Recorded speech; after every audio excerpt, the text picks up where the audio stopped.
دوستو، دجال کا نام تو آپ میں سے لگ بھگ سبھی لوگوں نے سن ہی رکھا ہوگا۔ اگر پھر بھی آپ میں سے کوئی دجال کے بارے میں نہیں جانتا ہے تو میں بتاتا چلوں کہ دجال کا کانسیپٹ اسلام دھرم میں پایا جاتا ہے۔ اسلام کے مطابق ہماری دنیا کو ایک نہ ایک دن ضرور ختم ہونا ہے، یعنی وہ دن ایک نہ ایک دن ضرور آئے گا کہ جب ہماری یہ پوری کی پوری دنیا پوری طرح سے ختم ہو جائے گی۔ نہ صرف ختم ہو جائے گی بلکہ پوری دنیا میں بسنے والے ہر انسان کو اپنی زندگی میں کیے گئے ہر اچھے اور برے کام کا حساب دینا ہوگا، اور اسی دن کو ہی قیامت کے نام سے جانا جاتا ہے۔ اب یہ قیامت کا دن ایگزیکٹلی کب آئے گا اس بارے میں تو کسی کو بھی کچھ نہیں پتا،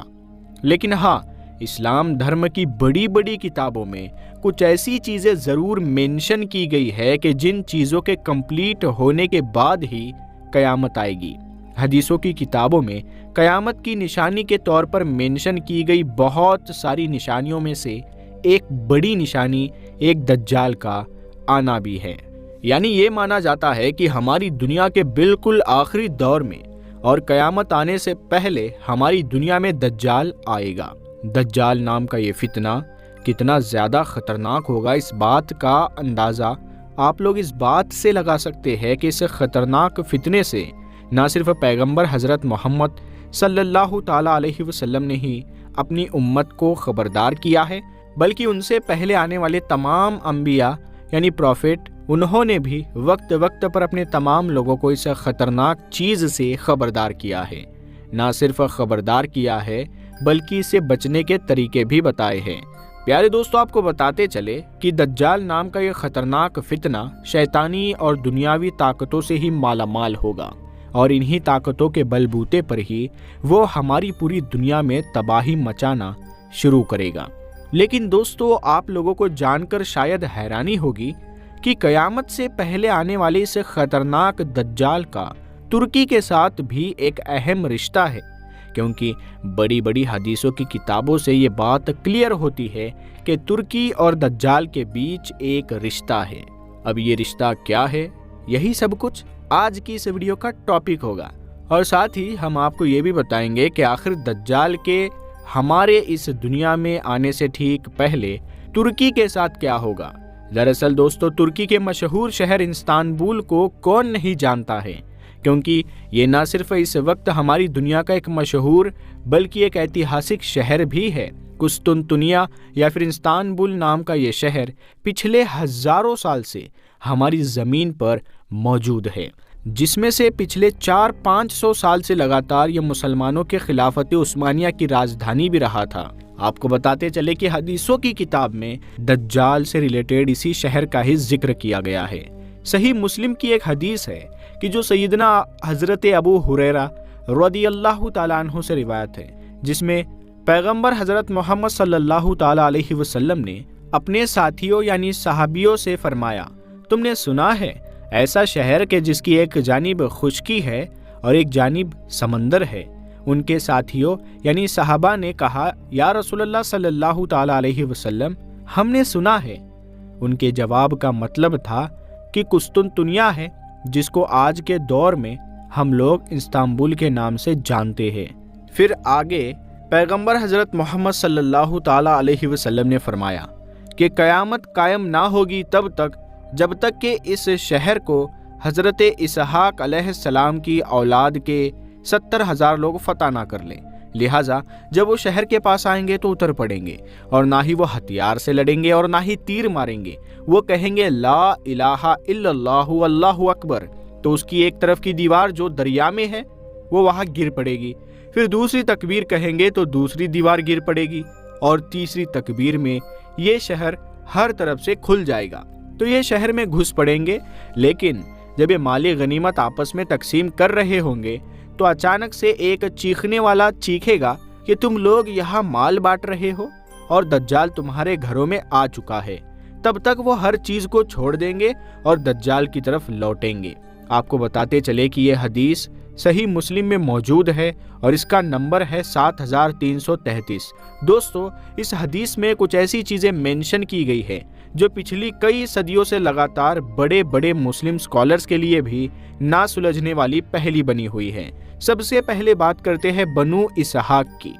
دراصل دوستو، اس حدیث میں بنو اسحاق کا ذکر کیا گیا ہے اور ظاہر ہے یہ ایسا ورڈ ہے کہ جو شاید ہی کسی دوسری جگہ پر ذکر کیا گیا ہوگا، کیونکہ قرآن اور حدیث کی کتابوں میں عام طور پر بنی اسرائیل ہی کہا گیا ہے، نہ کہ بنو اسحاق۔ اسی لیے اسکالرز کا یہ ماننا ہے کہ بنو اسحاق سے شاید اہل روم ہیں، کیونکہ اہل روم حضرت اسحاق علیہ السلام کے ایک بیٹے کی ہی اولاد سے ہے۔ اس کے علاوہ کچھ اسکالرز کا یہ بھی ماننا ہے کہ بنو اسحاق یعنی اسحاق علیہ السلام کی اولاد سے مراد وہ لوگ ہیں کہ جو پہلے یہودی تھے اور بعد میں مسلمان بن گئے تھے۔ لیکن صحیح اور سچ کیا ہے یہ تو ہم میں سے کوئی بھی نہیں جانتا ہے۔ اس حدیث کے اندر دوسری نوٹیسنگ چیز یہ ہے کہ اس میں یہ مینشن کیا گیا ہے کہ تم قسطنطنیہ شہر کو بغیر کسی جنگ اور خون خرابے کے فتح کر لوگے، جبکہ یہ بات ہم سبھی لوگ بڑی اچھی طرح سے جانتے ہیں کہ مسلمانوں نے جب شہر کو 1453 میں فتح کیا تھا تو سلطان محمد فاتح نے بڑی جنگ کے ساتھ اس شہر کو فتح کیا تھا، جس میں نہ صرف اس دور کی دنیا کی سب سے ایڈوانس توپیں استعمال کی گئی تھی بلکہ ہزاروں لوگوں کو اپنی جانیں بھی گنوانی پڑی تھی۔ اتنا ہی نہیں دوستو، اس حدیث سے یہ چیز بھی کلیئر ہو جاتی ہے کہ اس فتح کے فوراً بعد ہی ہماری دنیا میں دجال آ جائے گا، یعنی یہ سب کچھ ہماری دنیا میں قیامت کے بالکل قریب میں ہو رہا ہوگا۔ کنکلوژن کے طور پر ہم یہ کہہ سکتے ہیں یہ حدیث اشارہ کرتی ہے بلکہ یہ بشارت دیتی ہے کہ قسطنطنیہ یا استنبول شہر مسلمانوں کے ہاتھ سے ایک بار پھر سے نکل جائے گا۔ نہ صرف نکل جائے گا بلکہ مسلمانوں کی طرف سے اس کو ایک بار پھر سے فتح کیا جائے گا۔ بالکل اسی طرح کی ایک حدیث حضرت عبداللہ ابن عمرو ابن سعید سے روایت کی جاتی ہے، جس میں پیغمبر حضرت محمد صلی اللہ تعالی علیہ وسلم نے فرمایا کہ تم شہر قسطنطنیہ کے لیے 3 مرتبہ جنگ کرو گے۔ پہلی بار تم کامیاب نہیں ہو سکو گے، دوسری بار تم صلح کے ذریعے سے قسطنطنیہ میں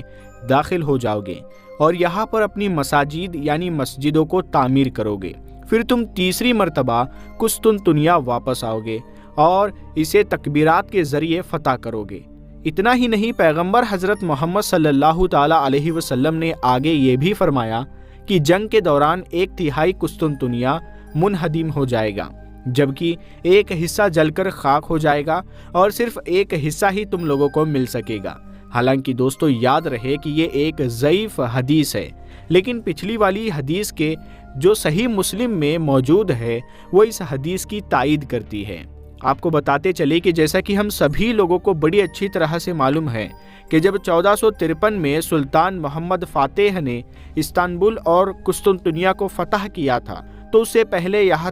یہاں پر کوئی بھی مسجد نہیں ہوا کرتی تھی۔ تو اس حساب سے اب اس حدیث کے مطابق یہ کلیئر ہو گیا یہ مسلمانوں کا قسطنطنیہ پر دوسرا حملہ تھا، کیونکہ اس میں بھی یہی مینشن کیا گیا ہے کہ تم کو دوسرے حملے میں ہی کامیابی ملے گی۔ اس کے علاوہ اسی فتح کے بعد ہی نہ صرف یہ شہر سلطنت عثمانیہ کی راجدھانی بن گیا تھا بلکہ اس میں عالیشان مسجدوں کا بننا بھی شروع ہو گیا۔ حدیث کے مطابق اب قسطنطنیہ یعنی استنبول شہر کی تیسری فتح باقی ہے۔ فی الحال دوستو ایگزیکٹلی صحیح اور غلط کیا ہے یہ تو کسی بھی عام انسان کے لیے کلیئر کرنا ناممکن سی بات ہے، کیونکہ ہم انسان تو آلریڈی مینشن کی گئی چیزوں پر غور اور فکر ہی کر سکتے ہیں۔ فی الحال دوستو آج کی اس ویڈیو کو ہم یہیں پر ختم کرتے ہیں۔ اگر ویڈیو آپ کو پسند آئی ہے تو ویڈیو کو لائک کریں، اپنے دوستوں میں شیئر کریں۔ ہم ملتے ہیں آپ کو اگلی ویڈیو میں، تب تک کے لیے السلام علیکم۔